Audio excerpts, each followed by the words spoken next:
Olá pessoal, aqui vai o vídeo da correção das atividades do livro de vocês e também alguns comentários que serão aí usados como revisão, né, para avaliação 6. Justificando já o atraso do vídeo por conta da falta de internet, eu peço a compreensão de vocês. Então a gente vai estar corrigindo essas páginas do livro e é importante que vocês prestem atenção nos comentários dessas questões, tá bom? A atividade 1, ela começa já aí na página 308, né? A primeira questão é uma pergunta sobre a chegada, né, dos europeus no continente americano, e a pergunta é o seguinte: o que surpreendeu os europeus quando chegaram ao continente? Né? E aí a gente sabe que o que surpreendeu principalmente foi a diversidade cultural dos povos nativos americanos, que era totalmente diferente de tudo do que os europeus já tinham visto ou conhecido. A segunda questão vai falar sobre a primeira impressão, né? E o que esses europeus relataram, pensaram sobre esse primeiro contato. É justamente o espanto, né?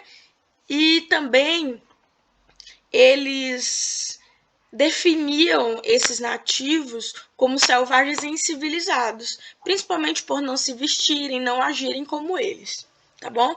A terceira questão, a alternativa correta é a letra C, porque a questão vai perguntar sobre qual foi o motivo, né, pelo qual o continente americano era chamado Novo Mundo.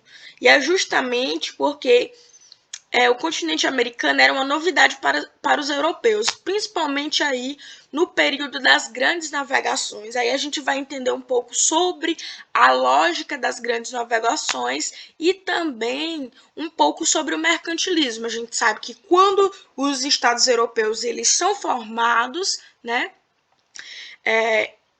esses estados e nações, que foi o nosso capítulo anterior, eles são formados, há uma necessidade de manutenção, né, política e econômica. E o que é que vai definir, né, esse patamar aí desses países de uma situação política e econômica confortável? É justamente o descobrimento de novos territórios que estavam principalmente na América, né, na Ásia, na África, a conquista desses novos territórios e novos mercados, que é a lógica também da política mercantilista. Agora a gente vai continuar na página 308 e comentar aí a quarta questão. Vocês percebam que tem aí um texto que vai falar um pouco sobre o dia 12 de outubro, sobre a chegada de Colombo em terras americanas, e a letra A justamente vai querer saber o que trata esse texto, né? O texto trata sobre os pontos de vista sobre os acontecimentos de 12 de outubro, que é quando Cristóvão chega à América. A letra B vai falar um pouco para que vocês expliquem, né, qual foi a diferença. A diferença do dia 12 de outubro para a Espanha e para a América. Né? A gente sabe que para aqueles que chegavam, essa data representaria uma vitória, uma conquista aí para o Estado e nação, né? E há também a política, a economia da Espanha, né? Uma descoberta de um novo território para a exploração, novas possibilidades. Já para a América, uma derrota, né? Pois a chegada dos europeus trouxe bastante destruição ao continente.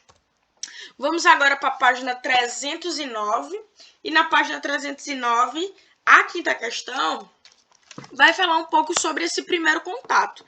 A gente percebeu entre os dois destaques, né, a chegada de Hernán Cortés em território asteca e Francisco Pizarro lá no território Inca, a gente vai perceber alguns destaques, né? Porque apesar desse estranhamento entre os povos nativos, a gente vai perceber que o que vai acontecer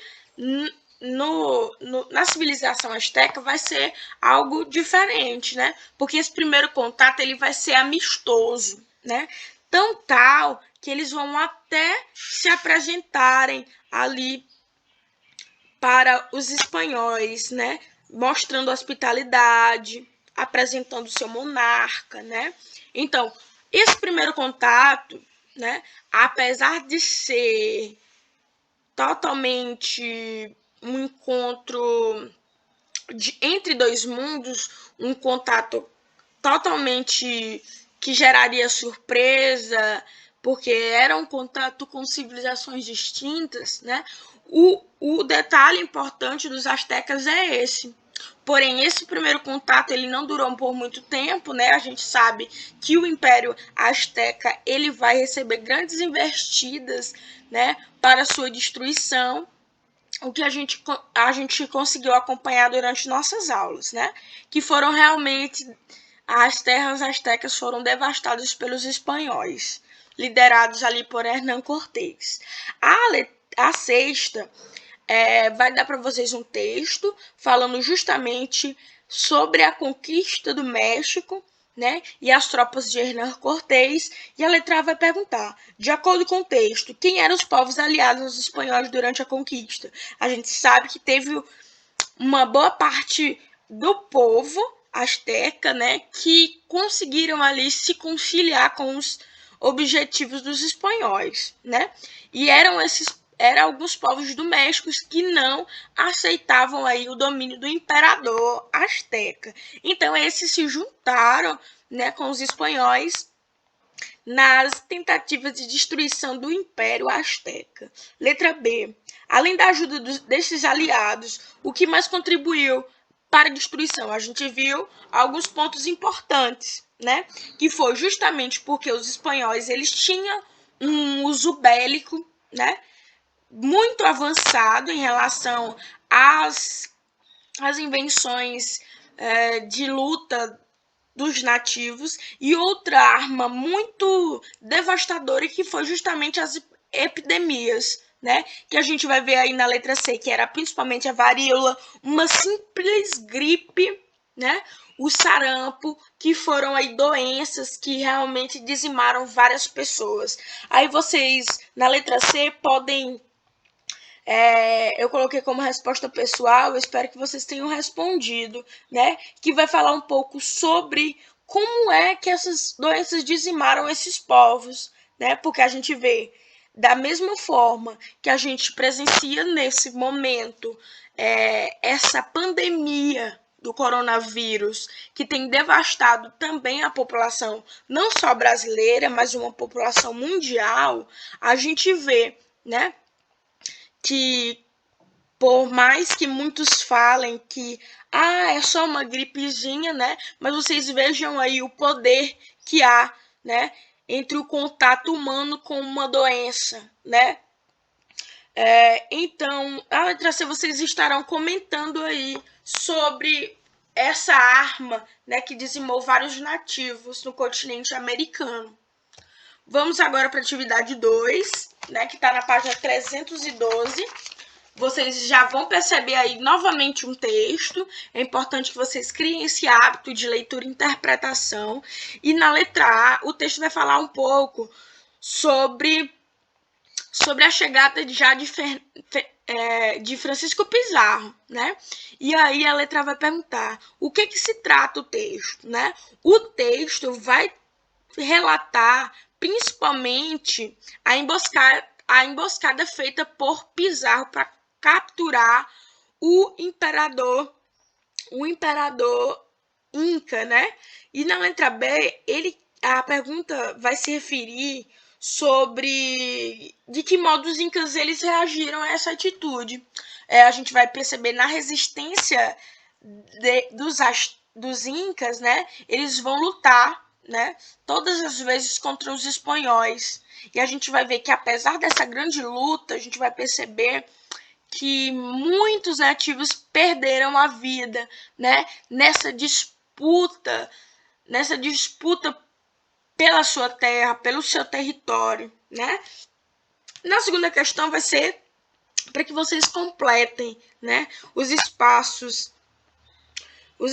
abaixo. E a ordem é essa: Ouro, rebelião inca, né? O nome aí do imperador e Cusco, a principal cidade, e o último governo espanhol. Já na página 313, vocês irão analisar um gráfico, né? Um gráfico e responder, de acordo com essa observação, as letras A, B e C. A letra A vai perguntar sobre a análise que vocês vão fazer desse gráfico, né? Na época que os espanhóis chegaram, qual era a população? Vocês vão perceber que a população marcaria aí a cerca de 10 milhões de pessoas, né? E a letra B vai perguntar qual era a população inca na época, né? Em que venceram o Tupac Amaru, entre 1,5 e 2,5 milhões de incas. Vocês percebam que essa análise está justamente ligada, né, sobre o índice aí de mortalidade, né? O índice de mortalidade dos incas no período aí dessas grandes guerras de conquista. Letra C, com base no gráfico e sobre a chegada dos europeus, cite uma das consequências para a população. A primeira foi a vinda dos europeus. A primeira e mais explicativa razão para esse decréscimo, né, da população inca, que é justamente o que trouxe essa vinda, né, que em 60 anos a população diminuiu quase 85%. Né, pessoal? Aí vocês percebam o quão devastadora foi essa conquista, que eu insisto em sempre colocar ela entre aspas. A quarta questão. Os incas resistiram militarmente por cerca de 40 anos contra a dominação espanhola. Como foi essa resistência? A gente percebeu durante nossas aulas que eles queriam realmente retomar, né, o domínio das principais cidades, principalmente de Cusco e de Lima. Porém, eles fracassaram, né? O exército inca. E aí, logo depois, eles começaram a se organizar, né? Criar estratégias para que eles pudessem reconquistar suas terras, né? E aí, além de se levantarem contra os dominadores espanhóis, eles também resistiram por muito tempo, né? Aí, sobre domínio de um último imperador, que foi Tupac Amaru, que foi derrotado aí em 1572. Né? E aí nós comentamos também sobre as formas de organização colonial. A gente viu como era a administração colonial, qual era a atuação da Igreja Católica. É importante que vocês percebam a importância da Igreja Católica aí nesse processo de colonização da América Espanhola, né? E também comentamos um pouco de que forma esses espanhóis tentariam controlar essas colônias conquistadas. E aí que surge, né, a primeira questão, quando fala de que forma eles conseguiam administrar, né? E essa forma de administração, ela foi principalmente pela Casa de Contratação, né? E o Conselho das Índias, que eram órgãos administrativos, né? A Casa de Concentração, ela atuava aí no controle do comércio e na arrecadação de imposto, e já o Conselho das Índias criavam leis, nomeavam os chefes e os encarregados aí dos órgãos políticos e administrativos aí nos restantes da colônia. Então, essas foram duas estratégias encontradas pelos espanhóis para obterem aí o controle das colônias, né? Agora aqui, na segunda questão, vocês estarão completando aí a respeito de a respeito de alguns temas aí comentados durante o capítulo, né? E estarão aí observando que a questão vai trazendo na letra A, na letra B e na letra C, até a letra E. Depois disso, vocês irão para a terceira, né? Que é uma pergunta relacionada à responsabilidade da audiência, né? E o vice-rei, qual era o papel, né? Qual era o papel desses dois elementos aí administrativos? A audiência tinha a responsabilidade de fiscalizar as ações do vice-rei e limitar o poder daquele quando necessário, né? Então, seria aí uma limitação do poder do vice-rei nas demais regiões da América Espanhola. A quarta questão também é para que vocês completem as frases, né, sobre aí o pacto colonial, usando as palavras monopólio, colônia, exclusividade e metrópole. Então, o pacto colonial foi uma prática determinada, né, a exclusividade comercial, né? Eu expliquei para vocês o que seria um pacto colonial entre quem? A metrópole e a colônia, né? Estabelecendo assim um sistema de monopólio. Então, essa seria a relação entre metrópole e colônia. Era um pacto, ou seja, a metrópole atuaria aí de certa forma para administrar as riquezas, enquanto a colônia os retribuía aí principalmente com as matérias-primas, né, gerando riquezas para a metrópole, que muitas delas eram estados europeus, né, que saíam aí grandemente fortalecidos a partir dessas grandes descobertas. A quinta questão vai perguntar qual foi a importância aí da atividade mais importante para a colonização da América Espanhola, que é a mineração, né? E quer que você explique por que a mineração foi uma atividade econômica muito importante na América. A exploração mineradora, ela foi a principal atividade, né? Por quê?